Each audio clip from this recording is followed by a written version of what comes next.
लेके पहला पहला प्यार। हेलो प्रीति, कैसी हो? हेलो प्रीति, कैसी हो?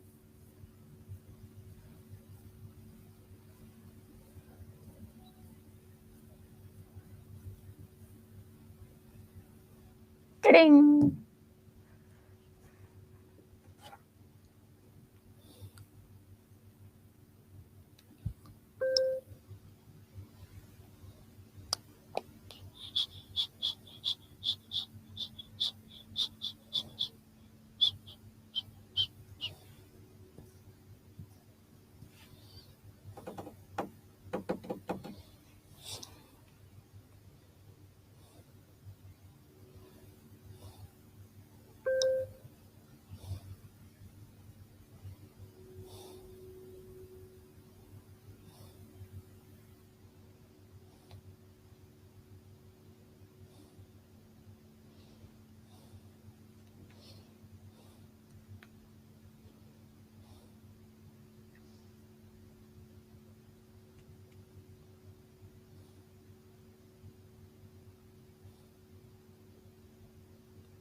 गुड मॉर्निंग जी, गुड मॉर्निंग। राधे राधे, जय श्री राम, जय श्री कृष्णा और अस्सलाम वालेकुम, वालेकुम सलाम।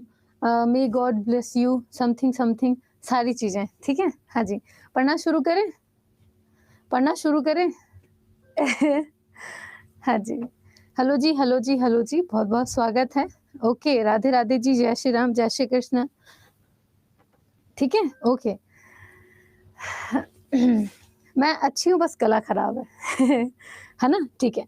तो कल हमने नेशनल पार्क कंप्लीट किया था। आज एक छोटा सा टॉपिक है आपके बुक्स का, तो हिस्टोरिकल बुक्स देखनी है। अब यहाँ पे जो हिस्टोरिकल बुक्स वाला सेक्शन है, यहाँ पर ना एक छोटी सी चीज ध्यान रखना कि जो जितनी भी किताबें अभी आप पढ़ेंगे, ये आप लोग का ऐसा सेक्शन रहेगा कि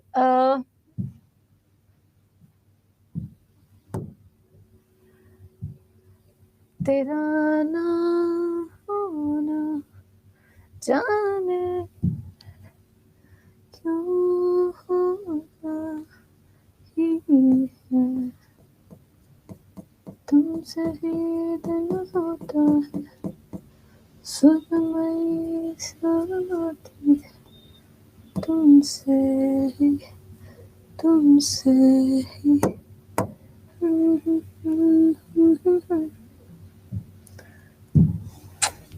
पढ़ना शुरू करता है। टेस्ट भी ले लें। बहुत दिनों के बाद आपके क्लास में लाइव हूँ। अरे काहे रवि कुमार, डेली आया करो। आपका क्लास कल कितने बजे से है? मेरी क्लास अभी कल देखना पड़ेगा, मुझे आइडिया नहीं है। कल शायद ना लगवाऊँ क्योंकि गले को मैं रेस्ट देना चाह रही हूँ। अगर मैंने गला ठीक नहीं किया तो एक टाइम आएगा जब ये क्लास मुझे बीच में बंद करनी पड़ेगी, इसलिए मैं थोड़ा सा रेस्ट कर लेती हूँ, उसके बाद फिर पढ़ाना शुरू करेंगे, ठीक है। हाँ, तो चलो पढ़ते हैं। बुक्स एंड ऑथर का एक छोटा सा सेक्शन है। यहाँ पर सिर्फ हिस्टोरिकल किताबें देखनी है, ज़्यादा समय मत देना। यहाँ पर हिस्टोरिकल किताबें आपको याद करनी पड़ेंगी, तो क्वेश्चन आंसर के फॉर्मेट में आपके पास कुछ इंपॉर्टेंट किताबें हैं, इनको हम तेजी से रिवीजन कर लेते हैं। फिर मैंने सोचा है कि आज आप लोग को मैं कुछ अलग भी टॉपिक पढ़ा दूंगी। जैसे हम लोग आज हिस्टोरिकल बुक्स एंड ऑथर देख लेंगे, हमने करंट अफेयर का पढ़ ही लिया है। इसके अलावा मैं आपको चंद्रयान, ठीक है, चंद्रयान 3 के बारे में थोड़ा सा बता दूंगी। उसके बाद हम लोग जैसे भारत के प्रमुख अनुसंधान संस्थान, आपके क्या कहते हैं, प्रसिद्ध लोगों के उपनाम, उसके अलावा प्रमुख मस्जिद कौन कौन से, मकबरे कौन कौन से भारत में, और प्रमुख क्रांतियां कौन कौन सी हैं। मतलब पढ़ने के लिए बहुत कुछ है आज के टॉपिक में, तो तेजी से अगर पढ़ लेंगे तो फिर हम शांति से बैठ करके बाकी टॉपिक को देख लेंगे, ठीक है। हाँ जी, तो इस वाले टॉपिक में आपको सारा याद करना है, इसीलिए ये पीपीटी आप या फिर पीडीएफ जब मैं अपलोड करूंगी तो आप बैठ करके इसे कहीं पे नोट कर लेना, ठीक है। बाकी इसमें इतना ज्यादा दिमाग लगाने की जरूरत नहीं होगी, याद करना पड़ेगा, रटना पड़ेगा, ठीक है। तो रटने वाले सब्जेक्ट तो आपको देखने पड़ेंगे, याद करने पड़ेंगे, ठीक है। पढ़ना शुरू करते हैं। पहला क्वेश्चन आपके सामने है, जनगणना पर भी, हाँ जनगणना भी करवाएंगे, मेरे दिमाग में है वो, इसीलिए तो छोटे छोटे टॉपिक जल्दी खत्म करते हैं तो हम बड़े टॉपिक अच्छे से कर पाएंगे। जनगणना, बिहार की जनगणना और आपके भारत की जनगणना। भारत की जनगणना में से तो उतना वो नहीं रहेगा, लेकिन बिहार की जनगणना जरूर देख लेंगे हम, ठीक है। देखो, तो पहला क्वेश्चन है कि हर्षवर्धन द्वारा रचित नाटक का नाम क्या है, ठीक है। तो हर्षवर्धन ने कौन से नाटक या फिर कौन से इसकी रचना की थी? All of the above. Okay, एकदम सही आंसर है कि नागानंद रत्नावली प्रियदर्शिका, ठीक है। नागानंद रत्नावली प्रियदर्शिका, ये तीनों ही किताबें ऐसा कहा जाता है कि हर्षवर्धन की हैं, लेकिन ऐसा माना जाता है कि हर्षवर्धन के दरबार में एक कवि रहा करते थे, उन्होंने इन किताबों को लिखा था। हर्षवर्धन ने पैसे दे करके और इन किताबों को अपने नाम कर लिया था। अब भाई राजा थे, नहीं भी दिए चलेगा, ठीक है। हाँ, तो हर्षवर्धन के द्वारा नागानंद रत्नावली प्रियदर्शिका, ये 3 किताबें लिखी गई हैं, ठीक है। आगे देखो, उसके बाद है हर्षचरित, ठीक है। हर्षचरित, हर्षचरित का मतलब है कि हर्षवर्धन के चरित्र चित्रण को बताना, ठीक है, इसे कहते हैं हर्षचरित। तो who was the author of Harshacharitra, ठीक है, कौन है? तो ये है आपके बाणभट्ट। बाणभट्ट हर्षवर्धन के दरबार के दरबारी कवि हुआ करते थे, ठीक है, दरबारी लेखक थे। तो इन्होंने लिखी है आपके हर्षचरित्र। पहले होता क्या था ना कि दरबार में जो भी लेखक रहते थे वो अपने राजा के बारे में बढ़ा चढ़ा करके लिखते थे, जिससे राजा खुश हो जाए कि मेरी इतनी सारी बड़ाई। अब भाई हमारी बड़ाई कोई कर देता तो अच्छा नहीं लगता है, तो बस इसीलिए, ठीक है। आगे देखो, अगला क्वेश्चन है आपका कि एक महान रोमानी नाटक कादम्बरी के लेखक कौन है? तो कादम्बरी किसने लिखी है? तो कादम्बरी किसने लिखी है बताओ? मैम इसको नोट कैसे करें? नोट करने की जरूरत नहीं होगी, आप ऐसे ही क्वेश्चन आंसर देख लो, है ना, अभी नोट मत करो, ठीक है। हाँ जी, तो ये है आपके बाणभट्ट, ठीक है, बाणभट्ट। इसके अलावा हर्षवर्धन के दरबार में, जैसा कि हर्षवर्धन एक हिंदू शासक था, ठीक है, और हर्षवर्धन के दरबार में एक वो आए थे आपके क्या कहते हैं, यात्री का नाम क्या था? तो यात्री का नाम था क्या नाम था? वेनसोंग, ठीक है, वेनसोंग, ये यात्री का नाम था।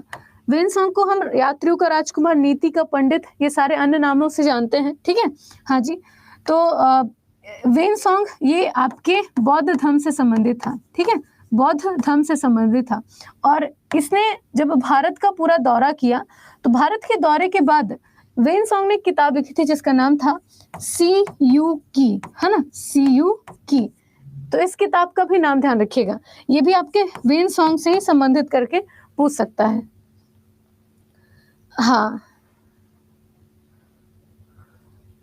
ठीक है, हाँ, सी यू की वेनसोंग की किताब का नाम था, ठीक है, जिसमें उसने भारत के बारे में बताया था कि क्या क्या चीजें भारत में हैं, कैसे वो धार्मिक स्थल के तौर पर इतना प्रसिद्ध है, ठीक है। हाँ जी, आगे चलो, अगला क्वेश्चन क्या है आपका?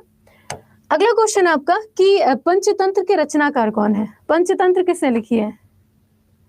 हाँ, चाइना से आया था, तिब्बत क्षेत्र से, बिल्कुल।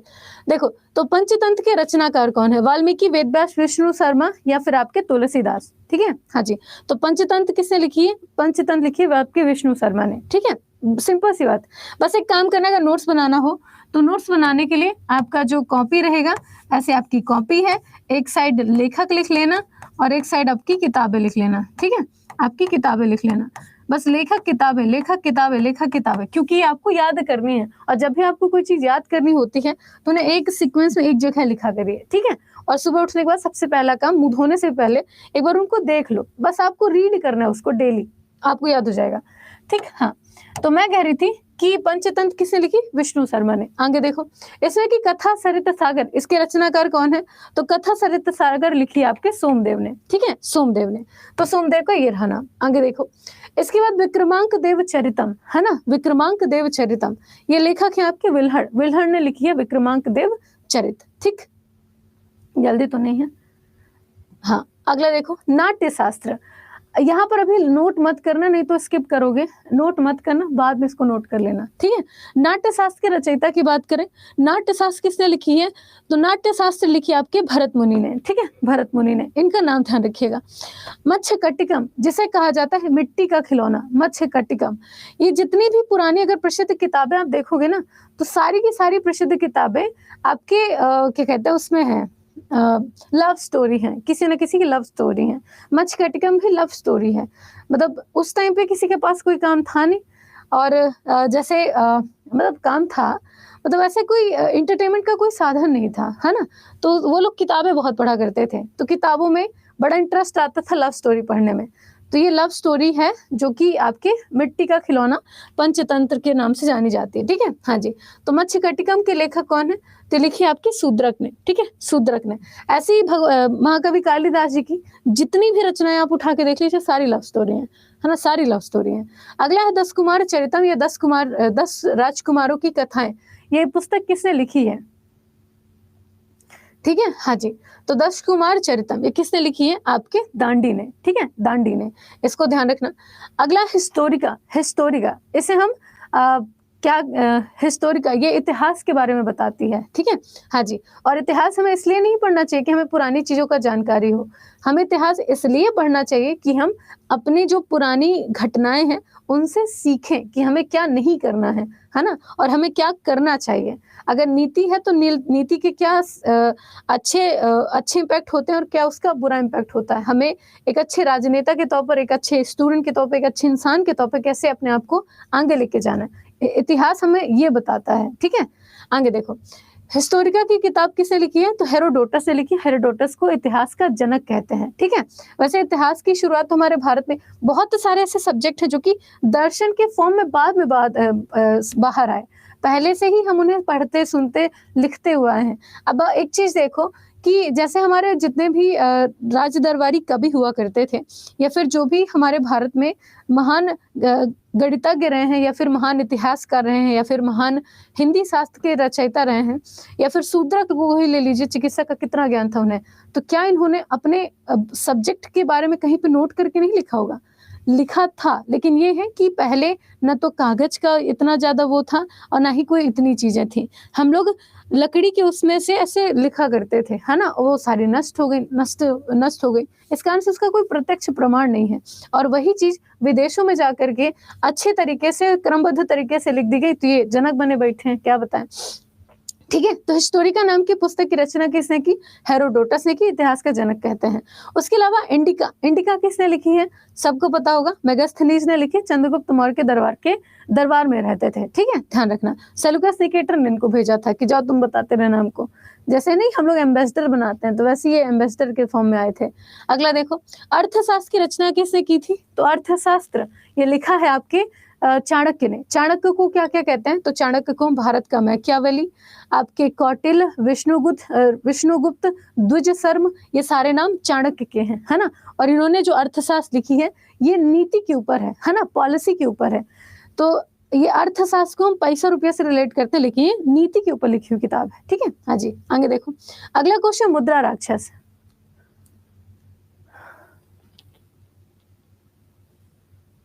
पार्क में पेड़ों पर हाँ, पेड़ों की छालों पर वो लिखा करते थे, ऐसा है ना। देखो, मुद्रा राक्षस, मुद्रा राक्षस किसने लिखी है, विशाखा दत्त, बहुत बढ़िया। तो विशाखा दत्त ने लिखी आपकी मुद्रा राक्षस। उसके अलावा अष्टाध्यायी, ये कंफर्म किताब है, अच्छी किताब है, बड़ी सिलेक्टेड क्वेश्चन है इसमें। अष्टाध्यायी के रचनाकार कौन है, तो अष्टाध्यायी लिखी आपके पाणिनि ने, ठीक है, पाणिनि ने लिखी आपकी अष्टाध्यायी। अगला देखो, महाभाष्य, ठीक है, महाभाष्य। अभी जो भी क्वेश्चन होंगे दिमाग में कहीं पे नोट करके चलना, हम लोग वो कर लेंगे, ठीक है, हम लोग रिवीजन कर लेंगे। महाभाष्य, इसके लेखक कौन है, तो महाभाष्य लिखी है आपके पतंजलि ने, ठीक है, पतंजलि ने लिखी है महाभाष्य, ये ध्यान रखना। अगला देखो, मालविकाग्निमित्रम, इसका आंसर तो सब दे देंगे, रघुवंशम, विक्रमोर्वशीयम, अभिज्ञान शाकुंतलम, आपके मालविकाग्निमित्रम, ये सारी की रचनाएं किसकी हैं, महाकवि कालिदास जी की, ठीक है, महाकवि कालिदास जी की। अगला क्वेश्चन आपका, आदि पुराण, आदि पुराण के लेखक कौन है, तो आदि पुराण के लेखक हैं आपके जीनसेन, ठीक है, जीनसेन, इन्होंने लिखी थी आदि पुराण। उसके अलावा मेघदूतम, इसको किसने लिखा? तो महाकवि कालिदास जी ने इसकी रचना की थी। उसके अलावा औषधि पर लिखी गई प्रसिद्ध ग्रंथ चरक संहिता के लेखक कौन है ना? चरक संहिता के लेखक कौन है? सुश्रुत को हम शैल चिकित्सा का जनक कहते हैं, मतलब कि उन्होंने जैसे चीर फाड़ की या फिर टांके लगाने की जो प्रक्रिया थी उसकी शुरुआत सुश्रुत ने की थी। लेकिन औषधियां बनाने का जो काम है, मतलब कि कौन से प्लांट से क्या कौन सी मेडिसिन बनती है, कौन सा प्लांट किस चीज के लिए उपयोगी होगा, इन चीजों की जो परख है वो किसने की थी? तो चरक ने की थी। यही कारण है कि पहले हम फॉरेन के किसी उसकी ओथ लेते थे, है ना, शपथ लेते थे, लेकिन अब हमारे भारत में जितने भी एमबीबीएस एमडी डॉक्टर होते हैं वो चरक संहिता की शपथ लेते हैं। ठीक है, हाँ जी। तो डॉक्टर के लिए चरक संहिता काफी जरूरी होती है ना? हाँ जी। तो चरक संहिता किसे लिखी थी? तो चरक ने लिखी थी। यहाँ सरक लिखा हुआ है, चरक ने लिखी थी। ठीक है, हाँ, इसको उसमें मत करना, चरक ने लिखी थी। आगे देखो, अगला क्वेश्चन आपका कि इतना फास्ट पढ़ाई है। अरे ये क्वेश्चन याद करने के लिए ना, इसको कहीं पे वो कर लेना पीडीएफ डाउनलोड करके, उसके बाद एक ही उसमें वो करेंगे तो हम बाकी क्वेश्चन नहीं पढ़ पाएंगे, इसीलिए थोड़ा तेज। ठीक है, देखो मिताक्षरा किस भारतीय लेखक द्वारा लिखित पुस्तक है? तो मिताक्षरा लिखी आपके विज्ञानेश्वर ने। ठीक है, विज्ञानेश्वर में। ऐसा देखो इसमें कि बुद्ध चरितम, ठीक है, बुद्ध चरितम, ये बुद्ध चरितम किसने लिखी? भर्तृहरि, गौतम बुद्ध, फाहियान या फिर आपके अश्वघोष। ठीक है, हाँ जी। तो यहाँ पर बुद्ध चरितम लिखी आपके अश्वघोष ने। ठीक है, अश्वघोष ने। उसके बाद शिल्पाधिकारम, है ना, शिल्पाधिकारम, ये इसके रचयिता कौन है? भारती, तिरुवल्लुवर, आंग्लो एडिंगल या फिर आपके कराइकलन। ठीक है, और इसको अलावा यहाँ पे तिरुवल्लुवर को ध्यान रखिएगा, अभी हाल ही में फ्रांस के अंदर, ठीक है, फ्रांस के अंदर तिरुवल्लुवर की, जो कि तमिल साहित्य का जनक है ना, तमिल साहित्य का जनक या फिर तमिल साहित्य के पितामह, आपके तमिल साहित्य के जनक, है ना, हाँ जी, इनका नाम क्या है? तो तिरुवल्लुवर। ठीक है, हाँ जी, तिरुवल्लुवर। इनकी जो रचना है इसका नाम है तिरुकुरल। इसे तमिल की बाइबल कहा जाता है। क्या कहते हैं इसको? तमिल की बाइबल। ठीक है, इसको ध्यान रखना। इनकी अभी मूर्ति स्थापित की गई है। कहाँ पर? तो फ्रांस में इनकी मूर्ति स्थापित की गई है, ये ध्यान रखिएगा। ठीक है, हाँ जी। तो शिल्पाधिकारम ये किसने लिखी है? तो ये लिखी है आपकी आंग्लो एडिंगल ने।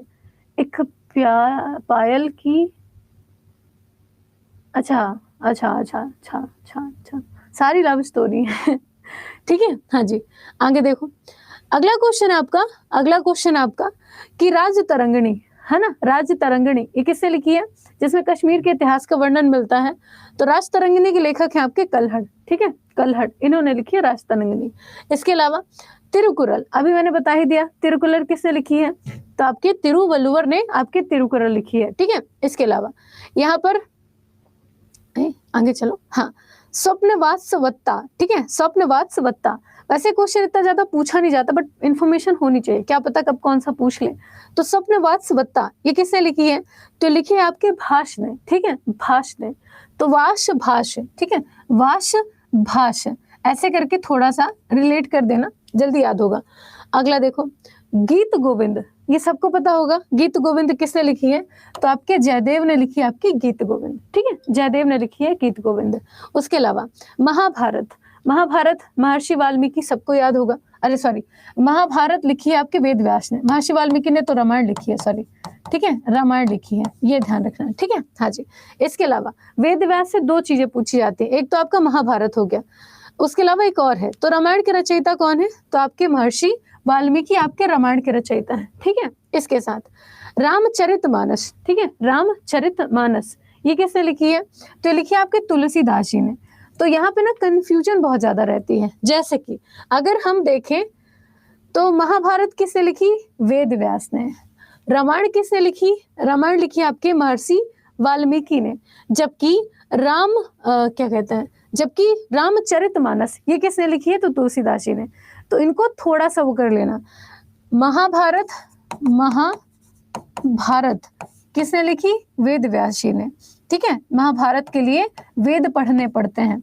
उसके अलावा रामायण, ठीक है, रामायण में वाल्मीकि बोलते हैं। ठीक है, रामायण में वाल्मीकि बोलते हैं। ठीक है, इसके अलावा यहाँ पर अगर रामचरितमानस की बात करें, ठीक है, रामचरितमानस की बात करें तो यहाँ पर केवल तुलसीदास जी की हुकूमत चलती है। ठीक है, तुलसीदास जी, इनका नाम ध्यान रखिएगा। एक बार हम छोटे थे तो हमको ऐसा बताया गया था, या फिर ऐसी कहानी थी कि जो तुलसीदास जी थे, इनकी जब शादी हुई थी तो अपनी बीवी के लिए पागल थे, है ना।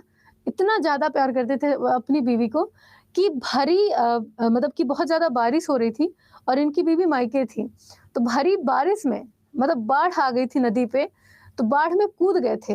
एक लाश बहती हुई जा रही थी, तो उस लाश के सहारे नदी को उन्होंने पार किया था। अपनी बीवी के घर पहुंचे तो रात हो गई थी। रात में पेड़ के ऊपर चढ़ रहे थे तो उन्हें चढ़ने में दिक्कत जा रही थी, तो सांप की पूंछ पकड़ के और उसके सहारे पूरा पेड़ चढ़ गए, घर पहुंच गए, है ना। तो ऐसे थे आपके तुलसीदास जी। और जब वो घर पहुंचे तो उनकी बीवी ने कहा कि जितना प्रेम तुम्हें मेरे देह से है, अगर तुम राम से करते तो तुम्हारा उद्धार हो जाता। ये बात उन्हें इतनी चुभी थी कि उसके बाद उन्होंने अपनी बीवी का चेहरा नहीं देखा और पूरे तरीके से लीन हो गए राम पे, ऐसा हुआ था। तो इनकी सफलता के पीछे उनका हाथ था। ठीक है, आगे चलो। अगला क्वेश्चन है आपका शाहनामा। ठीक है, शाहनामा क्या हुआ रूबी?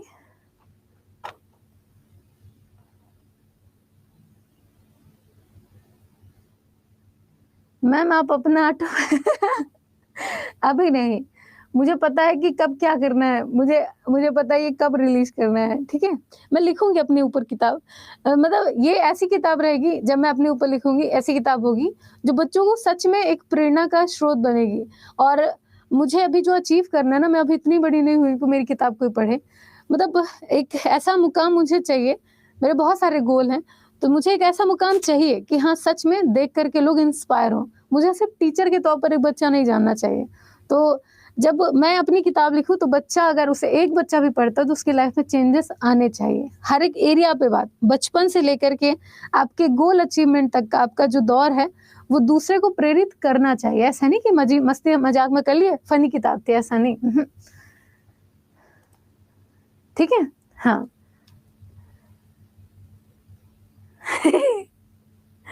ठीक है, देखो तो शाहनामा, ये किताब किसने लिखी है? शाहनामा लिखी है आपके फिरदौसी ने, इसको ध्यान रखना। देखो जब भी कोई बच्चा सफल होता है ना, चाहे लड़की हो लड़का, उसके सफलता के पीछे सबसे बड़ा उसके माँ बाप का हाथ होता है। ये बहुत बड़ा सत्य है।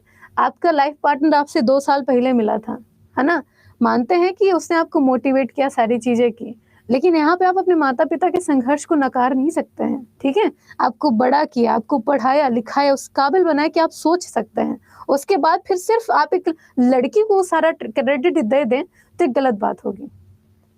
ठीक है, तो किसी भी सफल इंसान के पीछे उसकी पत्नी, उसकी गर्लफ्रेंड, उसकी दोस्त का हाथ तो ठीक है, लेकिन उससे कहीं ज्यादा उसके माँ बाप के संघर्ष का हाथ होता है। ठीक, तो आप किसी को भी ऐसे प्यार में आकर के क्रेडिट दे देते हो, गलत बात होती है। आगे चलो, शाहनामा के लेखक कौन है? आपके फिरदौसी। ठीक, उसके अलावा बाबरनामा या फिर तुजू के बाबरी किसने लिखी थी? तो लिखी थी आपके बाबर ने स्वयं। ठीक है, हाँ, बाबर ने स्वयं लिखी थी। आगे देखो, किताबुल हिंद के लेखक, ध्यान रखिए किताब पूछी गई है, किताबुल हिंद के लेखक कौन है? तो ये है आपके अलबरूनी फिरदौसी और आपके उत्वी, हाँ, उत्वी, फरूखी, फिरदौसी और आपके अलबरूनी आए थे किसके साथ? आपके मोहम्मद गजनवी के साथ भारत आए थे। ठीक है, हाँ जी, मोहम्मद गौरी या गजनवी, इनमें से दोनों में से किसी एक के साथ भारत आए थे। ठीक है, हाँ जी, तो ये आपके अलबरूनी है। आगे देखो, हुमायूंनामा किसने लिखी थी? गुलबदन बेगम ने लिखी थी। यहाँ पे है नहीं है ना। यहाँ पे होगा आपका गुलबदन बेगम, है ना, इसने लिखी थी। और बोला था कि भैया हम तुम्हारे ऊपर किताब लिख रहे हैं, लेकिन लिखा था किताब के अंदर बाबर के बारे में। ठीक है, बाबर के बारे में। तो गुलबदन बेगम ने हुमायूंनामा, खाली पेपर का फ्रंट नहीं रहता है, कवर पेज, उसमें हुमायूंनामा नाम लिख दिया और अंदर लिखा था बाबर के बारे में। तो पापा महान थे। ठीक है, ऐसा। आगे चलो, अगला था आपका अकबरनामा या आईने अकबरी। अकबरनामा आईने अकबरी एक ही किताब है, बस ये है कि जैसे हमारे नहीं चैप्टर अलग अलग होते हैं, तो अकबरनामा ये लिखी अबुल फजल ने, और अकबरनामा के आखिरी हिस्से को कहा जाता है आईने अकबरी, ये भी ध्यान रखना, ठीक है। हाँ जी, आगे देखिए। अगला क्वेश्चन आपका पद्मावती। पद्मावती किसने लिखी है? तो मलिक मोहम्मद जायसी ने लिखी है आपकी पद्मावती, ठीक है, पद्मावती। आगे देखो, अगला है आपका गीत गोविंद है ना, गीत गोविंद। गीत गोविंद अभी हमने देखा था किसने लिखी है? जयदेव ने। क्वेश्चन रिपीट हुए। आगे देखो, खत्म। तो ये 38 क्वेश्चन है जो कि आपकी हिस्टोरिकल किताबों से हैं और अच्छे क्वेश्चन है। यहाँ पर इन क्वेश्चन को स्किप मत करना, ठीक है। इसके अलावा थोड़ा सा एक ध्यान देना, हमें ना जैसे आपके पास लूसेंट होगी, ठीक है, लूसेंट होगी, तो लूसेंट का जो 1857 की क्रांति के बाद, जहां पर 1857 की क्रांति एंड होती है, उसके बाद रेड कलर के बॉक्स में छोटी छोटी चीजें दी हुई हैं। वहां पर आप देखिएगा कि रेड कलर की बॉक्स से मैं कहूंगी उसमें 3 चीजें जरूर पढ़ना। 3 चीजों में पहला होगा आपका कि भारत की आजादी वाला सेक्शन। यहाँ पर 1857 से हाँ 1857 के बाद से पूरा 1947 है ना, 1947 तक का पूरा ईयर वाइज दिया हुआ है, उसको जरूर पढ़ना। उसके बाद कांग्रेस का अधिवेशन जरूर पढ़ना। क्वेश्चन आते कंफर्म क्वेश्चन पूछा जाता है 1 नंबर का, ठीक है। कांग्रेस का अधिवेशन जरूर पढ़ना। इसके अलावा वहां पर एक छोटा सेक्शन है जहां पर पत्र पत्रिकाएं समाचार पत्र, ठीक है, हाँ जी, समाचार पत्र और पत्रिकाएं, ऐसा सेक्शन दिया हुआ है, उसको जरूर पढ़ना, ठीक है, उसको जरूर पढ़ना। उसमें से भी जो पहला कॉलम है उसका, जैसे यहाँ पर लेखक और उनकी रचनाएं ऐसी लिखी होंगी, फिर ऐसा बॉक्स बना होगा, लेखक और उनकी रचनाएं लिखी होंगी, तो जो ये वाला सेक्शन है ना, पहला वाला, उसको जरूर पढ़ना, ठीक, ये रही बात। तो ये 3 चीजें वहां से देखनी है। उसके अलावा आप जब पूरा बुक पलटेंगे तो खेल का जो अध्याय जहां से शुरू होता है, सबसे लास्ट चैप्टर है कंप्यूटर का, उसके बाद खेल का सेक्शन है, खेल के जस्ट बाद, ठीक है, खेल के जस्ट बाद जहां से खेल की शुरुआत होती है, उसके जस्ट बाद जो पन्ना दिया है वहां पे बहुत सारे इंडियन और फॉरेन राइटर की किताबें हैं, उनको एक बार जरूर पढ़ना, ठीक है। साउंड कम हो गया, हाँ बुक में दिया हुआ है, उनको जरूर पढ़ना।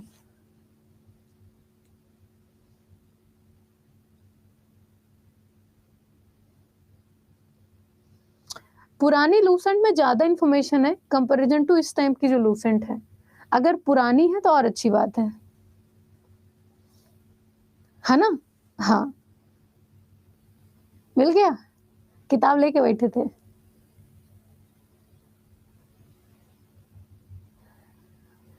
ओके, ठीक है, आगे चलो। तो ये आपकी किताबें हो गई, है ना, किताबें हो गई। और इसमें ना नेशनल पार्क आपके प्रैक्टिस के लिए दिया हुआ है, सारे नेशनल पार्क प्रैक्टिस के लिए दिए हुए हैं, ठीक। हाँ जी, आगे चलो। तो मैं ये अपलोड करके दे दूंगी। अब एक काम करते हैं हम लोग ना, चंद्रयान 3 पढ़ लेते हैं। तो चंद्रयान 3 थोड़ा सा देख लेते हैं तो आपको आइडिया रहेगा। वैसे अभी इसमें कुछ ही क्वेश्चन पूछे, ज्यादा क्वेश्चन आया नहीं चंद्रयान 3 से, बट मोटी मोटी इंफॉर्मेशन होनी चाहिए हमें,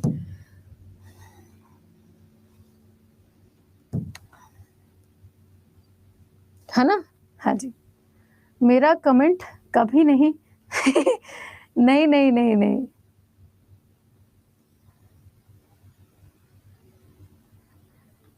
हाँ हाँ बबली बात करेंगे।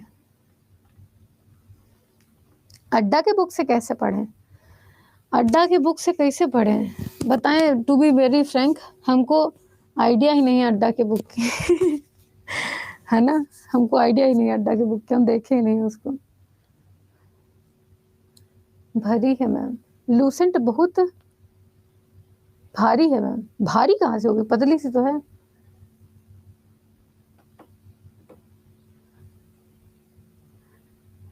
नहीं नहीं, हाँ मैं क्यों इग्नोर करूंगी आपको, मैं किसी को इग्नोर नहीं करती, सच्ची मेरे मन में कभी नहीं आता है। डिप्टी सीएम सम्राट चौधरी हैं और एक सिन्हा करके विक्रम सिन्हा बने हैं। हाँ, सम्राट चौधरी विक्रम सिन्हा, 2 लोग हैं डिप्टी सीएम, ठीक है। हाँ, अरे ये तो आप सर्च भी कर सकते हो, इसमें क्या है। अरे बाबू भैया, हम किसी को इग्नोर नहीं कर रहे हैं, है ना? हम किसी को इग्नोर नहीं कर रहे हैं।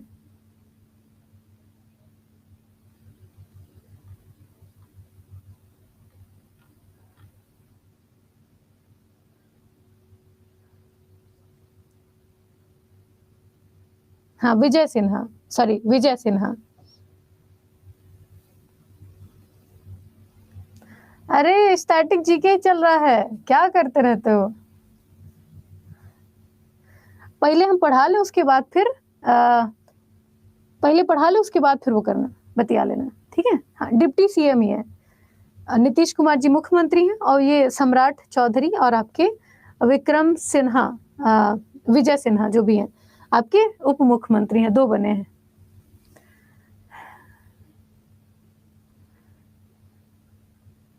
ठीक है, हाँ। आगे देखो, अब छोटी छोटी बातें आप सर्च भी कर सकते हो, जरूरी नहीं है कि जब मैं बताऊं तभी वो होगा, है ना? आगे देखो, इसमें कि चंद्रयान क्या है, चंद्रयान 1 क्या है।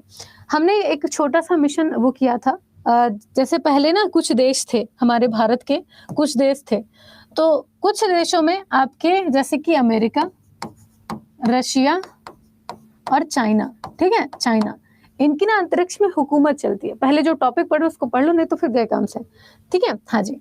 तो इनकी ना अंतरिक्ष में हुकूमत चलती थी। हुकूमत ऐसी कि अंतरिक्ष में चाहे मंगल ग्रह हो, चाहे आपके शुक्र की बात चले, चाहे आपके चंद्र की बात चले, हर जगह इनका दबदबा था। अंतरिक्ष के मिशन भेजने के मामले में ये काफी सफल माने जाते हैं, ठीक है? तो अभी तक हम लोग खाली वो कर रहे थे, प्रयास में लगे हुए थे कि कैसे हम अंतरिक्ष में जाकर के, सैटेलाइट तो ठीक है स्थापित कर लेते हैं, ठीक है, लेकिन हम अंतरिक्ष में जाकर के अपने आप को स्टेबल करना चाहते हैं। हम भी चंद्रयान मतलब कि चंद्रमा तक पहुंच बनाना चाहते हैं, ठीक है? तो उसके लिए प्रयास करना हमने शुरू किया।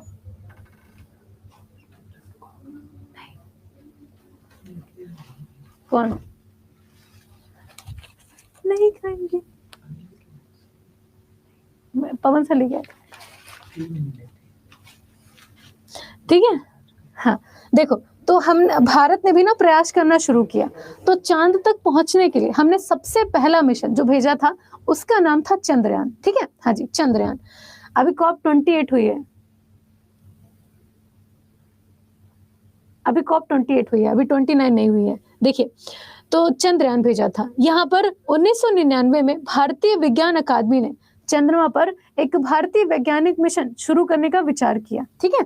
यहाँ पर इस पहल के बाद सन 2000 में, ठीक है, सन 2000 में एस्ट्रोनॉटिकल सोसाइटी ऑफ इंडिया के द्वारा, क्या है, एस्ट्रोनॉटिकल सोसाइटी ऑफ इंडिया के द्वारा इसरो ने बैठ करके चर्चा की और यहाँ पर भारतीय अंतरिक्ष अनुसंधान संगठन, जिसे हम इसरो कहते हैं, इसरो के द्वारा एक राष्ट्रीय चंद्र मिशन टास्क फोर्स का गठन किया गया। इसके गठन के बाद 2008 में, कब, 2008 में सबसे पहले आंध्र प्रदेश के श्रीहरिकोटा स्थित सतीश धवन अंतरिक्ष केंद्र से इसको लॉन्च किया गया था। तो हमारा चंद्रयान 1 कब लॉन्च हुआ? 2008 में, ठीक है, 2008 में, इसको ध्यान रखना। अब हमारे अंतरिक्ष के 3 टाइप के मिशन होते हैं।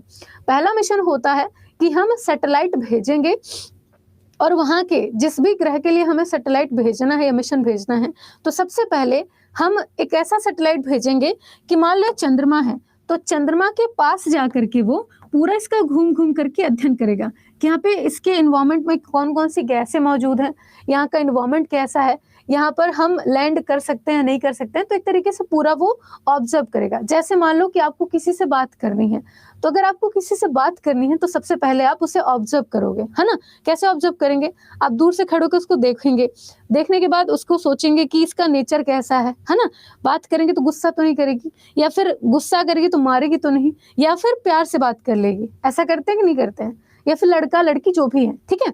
तो सबसे पहले चंद्रयान 1 का उद्देश्य था कि हम चंद्रमा के बाहरी आवरण का अध्ययन करेंगे, है ना?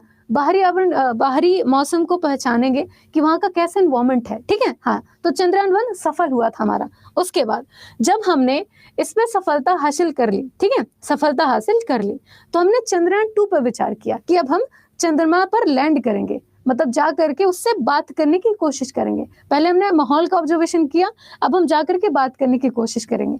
तो ये चंद्रयान 2 था। चंद्रयान 1 की सफलता के बाद चंद्रयान 2 मिशन भेजने की तैयारी हो गई हमारे इसरो में। यहाँ पर चंद्रयान 2 मिशन 22 जुलाई 2019 को GSLV Mk3 MI द्वारा सतीश धवन अंतरिक्ष केंद्र से लॉन्च किया गया। ठीक है, यहाँ पर इसको जरूर ध्यान रखना, GSLV Mk3, ये GSLV Mk3 क्या है? ये लॉन्च पैड है। ठीक है, लॉन्च पैड है। ये जियो सिंक्रोनस लॉन्च व्हीकल है, geosynchronous satellite launch vehicle है। ऐसे एक PSLV होता है, ये पोलर सैटेलाइट लॉन्च व्हीकल होता है। ठीक है, पोलर क्या है? तो पोलर ऐसा, मान लो हमारी अर्थ है, ये हमारे अर्थ के दो पोल हैं, एक होता है साउथ पोल, एक होता है नॉर्थ पोल। ठीक है, नॉर्थ पोल। तो साउथ पोल और नॉर्थ पोल पर जब भी हमें कोई सैटेलाइट भेजना होता है, कोई भी उपग्रह हम अंतरिक्ष की तरफ भेजते हैं, तो जा करके वो पोल पे ही, ठीक है, यहाँ से गया, अरे यहाँ से गया और यहाँ पर जा करके, ठीक है, यहाँ पर जा करके ये कहीं भी स्थापित हो सकता है। ठीक है, कहीं पे भी स्थापित हो सकता है। तो ये आपके उपग्रह को भेजने के लिए लॉन्च व्हीकल का काम करते हैं। ठीक है, ऐसे फोर्स करके भेज देते हैं उसको। तो ये आपके लॉन्च व्हीकल है, geosynchronous satellite launch vehicle, GSLV का फुल फॉर्म होगा। तो GSLV Mk3 लॉन्च व्हीकल से चंद्रयान 2 को भेजा गया था। ठीक है, इसको ध्यान रखना। कब? तो 22 जुलाई 2019 को। लेकिन क्या हुआ कि जब हमारा चंद्रयान 2 चंद्रमा की सतह पर गया, तो वो ना सॉफ्ट लैंडिंग कर नहीं पाया। कैसे सॉफ्ट लैंडिंग का मतलब कि पहले जो हमारा लैंडर था, लैंडर का मतलब देखो, अभी दिखाते लैंडर क्या होता है। पहले मेरी बात ध्यान से सुन लो, नहीं तो फिर अपने पूछने के चक्कर में सब गड़बड़ कर दोगे, मैं लूंगी डाउट। ठीक है, ये ठीक है, देखो, तो ये है आपका लैंडर। ठीक है, लैंडर। जब हमारा जो मिसाइल है, ठीक है, जब हमारा जो मिसाइल है, कहाँ गया मिसाइल? हाँ, देखो, ये हमारा पूरा मिसाइल है, यहाँ से लेकर के यहाँ तक देखो, ये हमारा पूरा मिसाइल है। ठीक, जब हम अर्थ से इसको भेजते हैं अंतरिक्ष की तरफ, तो ये पूरा मिसाइल जाता है। उसके बाद जैसे ही ये अंतरिक्ष की कक्षा में प्रवेश करता है, ठीक है, जैसे आपने सुना होगा कि हमारे एनवायरमेंट की अलग अलग लेयर हैं, ऐसे ही अंतरिक्ष में भी अलग अलग लेयर के फॉर्म में रहता है। तो जैसे ही हमारे पृथ्वी के बाहरी, मतलब पृथ्वी के पूरा गोला के, मान लो पृथ्वी है, पृथ्वी से बाहर चला गया, तो जैसे ही वो बाहर जाएगा, वैसे इसके जो पीछे का हिस्सा है वो अलग होगा, है ना, क्योंकि आगे का जो सेक्शन है इसे प्रेशर देना है और आगे जाने के लिए। ठीक है, ठीक है, क्योंकि दूरी बहुत ज्यादा होती है। तो सबसे पहले ये अलग होगा, उसके बाद जब ये थोड़ा और आगे जाएगा तो फिर ये अलग होगा, और जब ये चंद्रमा पर लैंड करने वाला होगा तो उस टाइम पे ये सेक्शन, ऊपर का जो ये सेक्शन है, ये अलग होगा। और इससे क्या निकलेगा? इससे निकलेगा ये, कहाँ गया? हाँ, इससे निकलेगा ये है आपका लैंडर। लैंडर अपनी स्पीड कम करता है, स्पीड कम करने के बाद एक जगह पर जाकर के धीरे धीरे बैठ जाता है। ठीक है,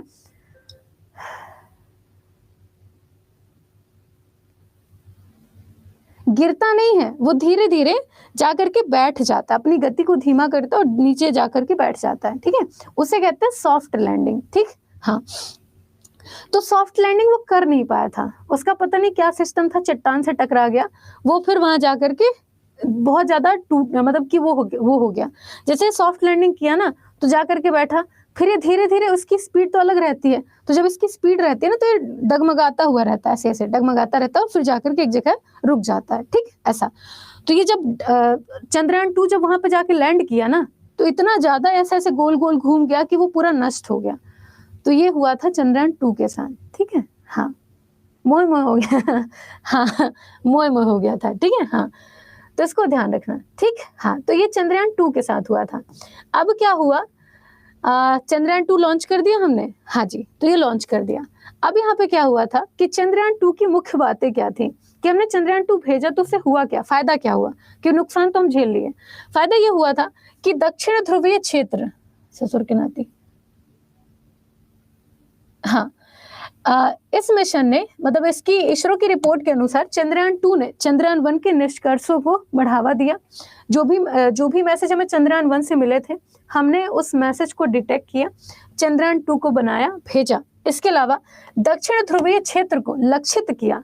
चंद्रयान 2 जाकर के चंद्रमा के दक्षिणी ध्रुव पर लैंड करने वाला था। तो हम दक्षिण ध्रुव तक कैसे पहुंचना है, कितनी एनर्जी चाहिए, क्या क्या हमारा टारगेट होना चाहिए, उसे क्लियर कर दिया चंद्रयान 2 ने। इसके बाद चंद्रमा की संरचना में विविधताओं का अध्ययन करने के लिए, जैसे वहां पर जा करके जब हम लैंडिंग करने की कोशिश की तो क्या चुनौतियां थी जिस कारण से हम फेल हो गए, उसके बारे में पता चला। ठीक है, इस कारण से जब हमने चंद्रयान 3 भेजा, ठीक है, चंद्रयान 3 भेजा 14 जुलाई 2022 को, ठीक है, 14 जुलाई 2022 को ये क्वेश्चन आया है कि चंद्रयान 3 भेजा कब गया, तो 14 जुलाई 2022 को ये दिन था आपका, ठीक है, शुक्रवारी था, 2:35 में ये लॉन्च हुआ था चंद्रयान 3।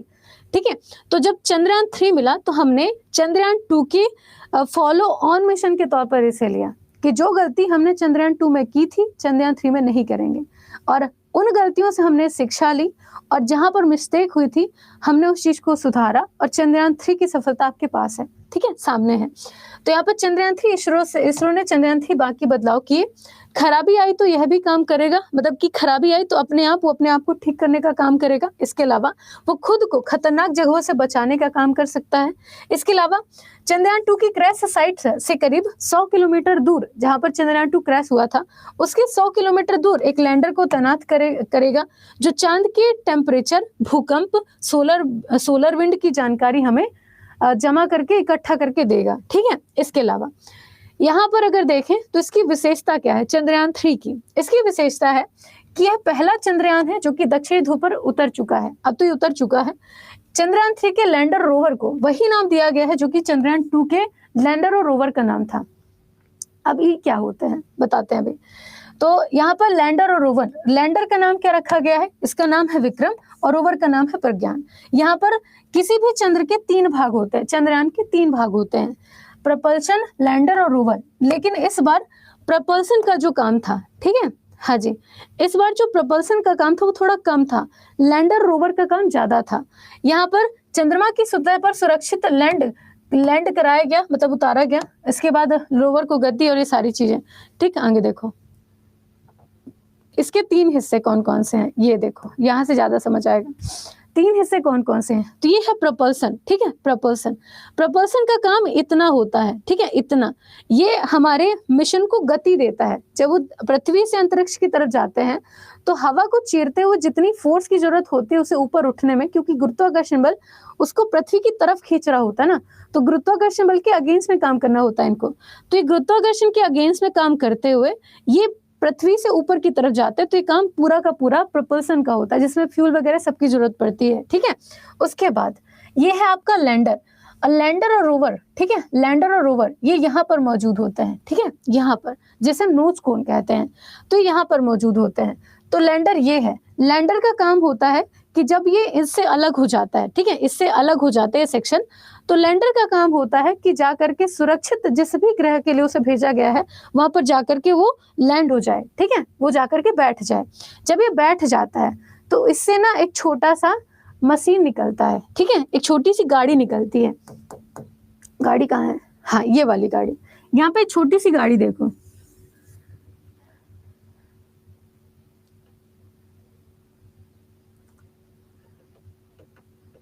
ठीक है, हाँ जी, तो छोटी सी गाड़ी निकलती है। अब इस गाड़ी में क्या होते हैं, 8 पहिए लगे होते हैं, गाड़ी बड़ी मजबूत होती है, सोलर पैनल लगे होते हैं, और जितना सैंपल होता है ना घूम घूम करके कलेक्ट किया रहता है, तो सारा सैंपल ये कलेक्ट करता है। ठीक है, ये इसका काम होता है। तो ये आपका चंद्रयान 3 है। तो इसके 3 हिस्से हैं, लैंडर, रोवर और आपका प्रपल्सन तो ठीक है। लैंडर का नाम क्या है, तो लैंडर का नाम है विक्रम और रोवर का नाम क्या है, तो प्रज्ञान। ठीक है, प्रज्ञान उसका नाम है। ठीक, आगे चलिए। इसके अलावा यहाँ पर ये सारी चीजें हैं। इस बार चंद्रयान 3 को किस सैटेलाइट से लॉन्च किया गया था, तो ये है geosynchronous satellite launch vehicle GSLV LVM Mark 3। ठीक है, हाँ जी, LVM Mark 3, ठीक है, Mark 3 इससे भेजा गया था। ठीक है, ये ध्यान रखना। तो ये लॉन्च व्हीकल है जिसे बाहुबली नाम दिया गया है। किसी भी अन्य व्हीकल की अपेक्षा इस बार इसका वजन ज्यादा था, ठीक है, जिससे वो लैंडिंग आसानी से कर सके और ज्यादा डगमगाए ना वहां जाकर के, इसीलिए इसको भारी रखा गया था और नाम दिया था बाहुबली। ठीक है, हाँ जी। इसके अलावा जब हमारा इंडिया जाकर के चंद्रमा पर लैंड कर गया तो ऐसा करने वाला चौथा देश था।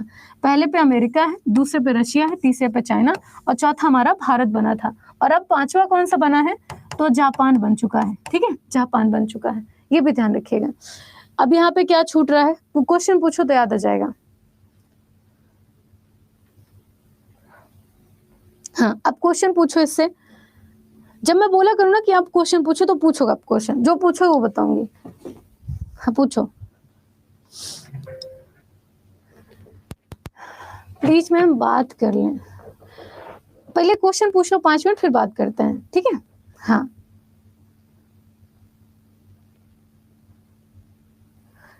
ओके।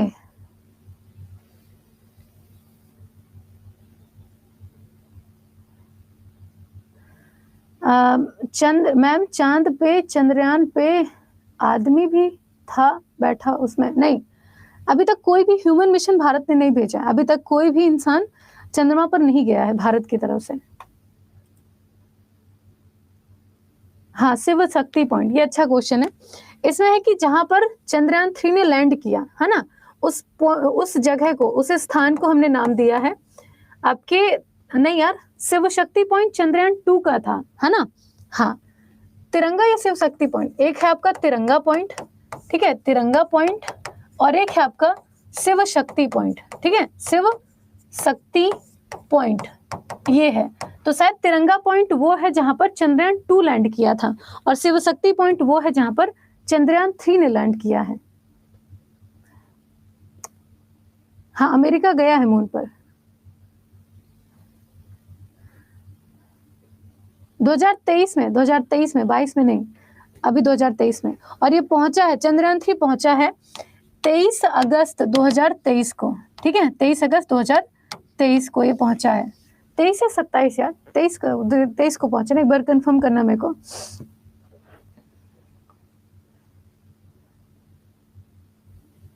तेरी 23 अगस्त।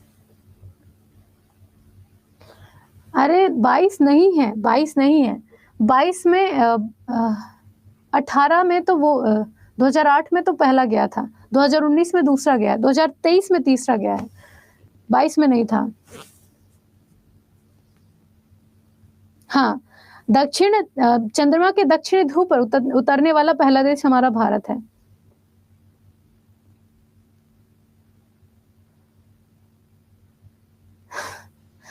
पाकिस्तान देखेगा जाते हुए। हाँ, चंद्रयान 2 असफल हुआ था।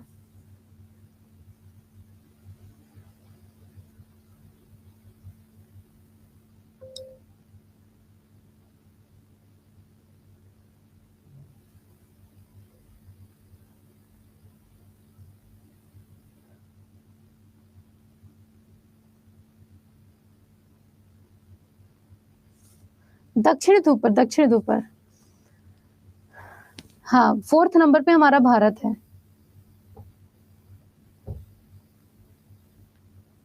इससे क्या होगा? देखो हम ना हम जैसे भारत में अगर देखें तो 142 करोड़ की आबादी है, ठीक है? ऐसी दुनिया में अगर देखा जाए तो अरबों में अब जनसंख्या होते जा रही है। एक टाइम ऐसा आएगा 8 से 10 सालों के बाद या फिर 20 सालों के बाद कि जब पृथ्वी से रिसोर्सेस ना खत्म होने शुरू हो जाएंगे, है ना? और पृथ्वी जिस हिसाब से इंसान बढ़ रहे हैं, जिस हिसाब से रिसोर्सेस लिमिट है, मतलब रिसोर्सेस बहुत कम है और इंसान ज्यादा बढ़ रहे हैं। अगर मान लो कि घर में एक रोटी है, खाने वाले 4 लोग, तो फिर दिक्कत है ना। जबकि अगर एक रोटी होती, 2 लोग होते तो आधा आधा खा लेते। तो ऐसे ही कुछ आगे होने वाला है। तो हम लोग एक दूसरे प्लेनेट की खोज कर रहे हैं जहां पर जीवन संभव हो, जिसके कारण आधे लोग यहाँ और आधे लोग वहां पे रह पाए, है ना? तो इसी कारण से हम लोग दूसरे दूसरे ग्रह की खोज करते रहते हैं कि क्या नया पता चल सकता है हमें, ऐसे। हाँ, लेकिन अभी तक ना मैंने देखा है कि बिहार में 2 ही टाइप के क्वेश्चन पूछे गए हैं कि चंद्रयान 3 लॉन्च कब हुआ था और चंद्रयान 3 पहुंचा कब। यही 2 टाइप के क्वेश्चन पूछे गए हैं। चंद्रमा पर जा करके यही कि वहाँ का एनवायरमेंट कैसा, पानी की खोज की, वहाँ पे कौन कौन से मेटल्स पाए जाते हैं, या फिर वहाँ पे जो क्या कहते हैं धूल के तूफान उड़ते हैं वो कैसे और कब कब उड़ते हैं, ऐसे करके सारी चीजें वहां पर अध्ययन की गई हैं। हाँ हाँ, चले जाना। एमसीक्यू देखना पड़ेगा, एमसीक्यू है मेरे पास, होगा तो मैं अपलोड कर दूंगी, ठीक है?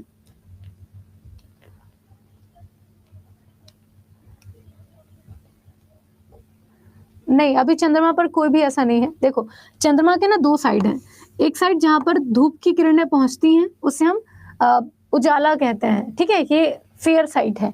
एक साइड है आपका चंद्रमा का दक्षिणी भाग, जहां पर हमेशा अंधेरा रहता है। तो अभी तक अंधेरे पॉइंट पर हम खोज नहीं किए हैं। कोई भी दुनिया का ऐसा कोई देश नहीं है जो कि जिसने डार्कर साइड का अध्ययन किया हो, बल्कि भारत और जापान, ठीक है, भारत और जापान ये दोनों मिल करके, भारत और जापान मिल करके एक मिशन लॉन्च कर रहे हैं जिसका नाम है लूपेक्स मिशन, ठीक है, लूपेक्स मिशन।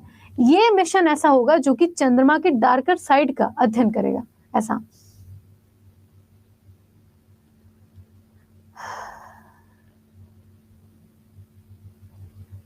अभी बताए तो कब गया था? ये गया है आपके 14 जुलाई 2023 को। आदित्य एल 1 सूर्य के लिए मिशन भेजा गया है, ठीक है। सूर्य के लिए पहला मिशन भेजा गया है, उसका नाम है आदित्य एल 1, ठीक है, आदित्य एल 1। और एल 1 पता क्या है? एल 1 जैसे मान लो ये आपका सन है, ठीक है, सन है और ये आपकी अर्थ है। तो सन और अर्थ की दूरी के बीच में एक ऐसा एरिया है ना, सन और अर्थ की दूरी के बीच में एक ऐसा एरिया जहां पर गुरुत्वाकर्षण बल 0 है। पृथ्वी का अपना गुरुत्वाकर्षण बल है जो कि हर एक चीज को पृथ्वी की तरफ आकर्षित करता है। सन का अपना एक गुरुत्वाकर्षण बल है जो कि हर एक चीज को सूर्य की तरफ आकर्षित करता है, ठीक है, सूर्य की तरफ आकर्षित करता है। तो इन दोनों के बीच में एक ऐसा पॉइंट है जहां पर न तो सूर्य का गुरुत्वाकर्षण बल काम करता है, ना ही अर्थ का गुरुत्वाकर्षण बल काम करता है। उसे नाम दिया गया है एल 1 पॉइंट। तो जब हमने आदित्य मिशन को भेजा, आदित्य एल 1 को, तो वो जाकर के पृथ्वी से गया घूमते हुए और जाकर के यहाँ पर बैठ गया और यहाँ पर बैठ करके वो सूर्य को पूरा ऑब्जर्व करेगा, है ना, ऐसा। इसे कहते हैं एल 1 पॉइंट, ठीक है। इसे लैंगेरियन पॉइंट, हेलो पॉइंट, ये सारे नाम दिए गए हैं, ऐसा। हाँ, ठीक है, हाँ जी।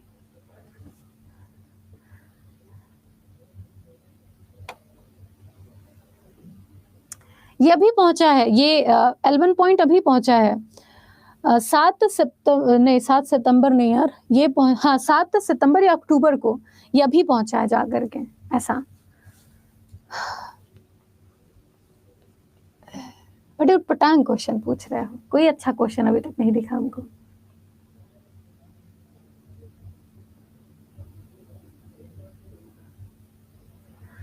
एल 1 मिशन कब लॉन्च हुआ था? एल 1 मिशन चंद्रयान 3 की सफलता के बाद लॉन्च हुआ है।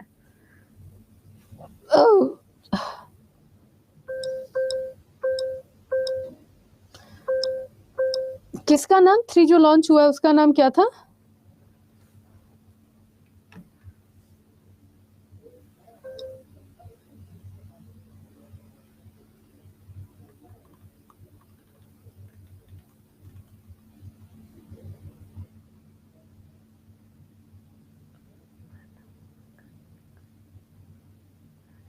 मानव कंकाल नहीं मिला यहाँ पे। हाँ, साउथ पोल को डायग्राम से समझा दें, ये कैसा है? तो भारत का नक्शा थोड़ा ना डायग्राम समझा देंगे, बता दिए साउथ पोल को। ऑब्जेक्टिव क्वेश्चन में लेके आती हूँ, है ना, हाँ जी। पीडीएफ मेरे को दोनों वो करने पड़ेंगे, मर्ज करने पड़ेंगे, उसके बाद अपलोड करूंगी।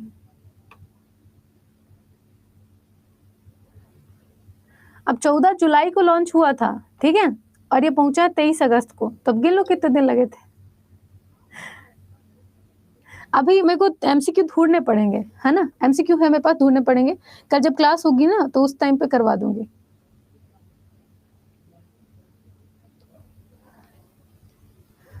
नील आर्मस्ट्रांग, है ना, नील आर्मस्ट्रांग।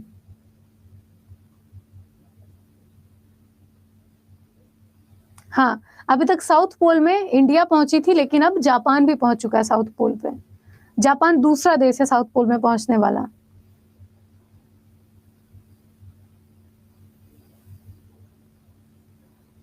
हाँ, छुट्टी, हाँ पूरी छुट्टी। पीडीएफ अभी हम भर देंगे। एल्ड्रिन क्या नाम था उनका? एल्विन एल्ड्रिन, ये दूसरे व्यक्ति थे जो कि वहां पर थे।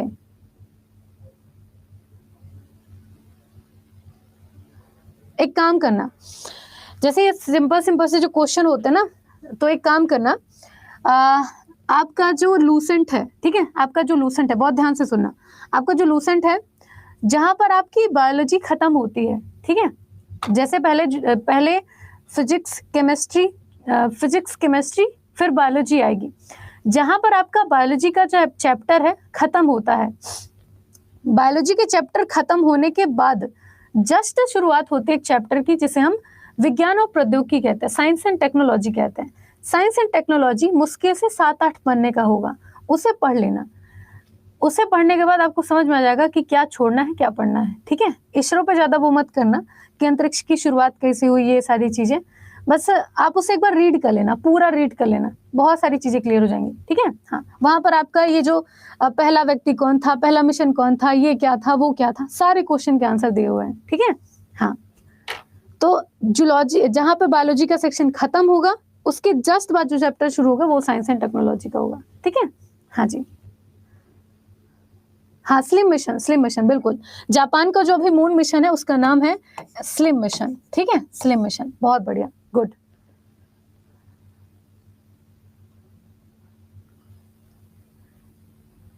हाँ, लिख लोगे ज्यादा बेहतर रहेगा। पेज नंबर 266, बहुत बढ़िया।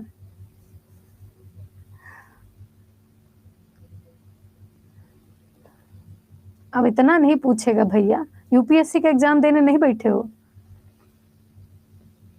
जापान अभी इसी जनवरी में पहुंचा जापान। अब समय हो गया, मैम की क्लास है तो कल बात कर लेंगे, ठीक है।